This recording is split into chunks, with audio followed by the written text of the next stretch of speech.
24,000 উট, প্রায় 40,000 ভেড়া, এত পরিমাণ গনিমত যখন রাসূল সাল্লাল্লাহু আলাইহি ওয়াসাল্লাম পেলেন, তিনি এগুলো বন্টন করতে শুরু করলেন। মক্কার সাহাবাদেরকে দিলেন, আশেপাশের সবাইকে দিলেন।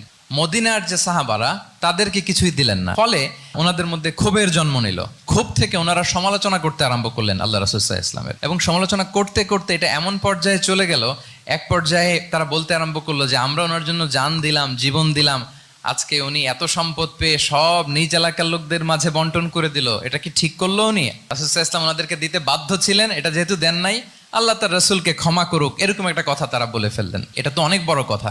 আল্লাহ রাসূল সাল্লাল্লাহু আলাইহি ওয়া আলিহি ওয়াসাল্লাম যখন এই কথা শুনলেন, তিনি সবাইকে ডেকে বললেন, ইয়া মাআশারাল আনসার, যে ওহে আনসাররা, আমি কি তোমাদেরকে পথভ্রষ্ট পাইনি, পথহারা পাইনি? আমার ওসিলায় তোমরা হেদায়েতের দেখা পেয়েছো। আমি কি তোমাদেরকে নিঃস্ব পাইনি? আমার ওসিলায় তোমরা সমৃদ্ধ হয়েছে, সম্পদশালী হয়েছে।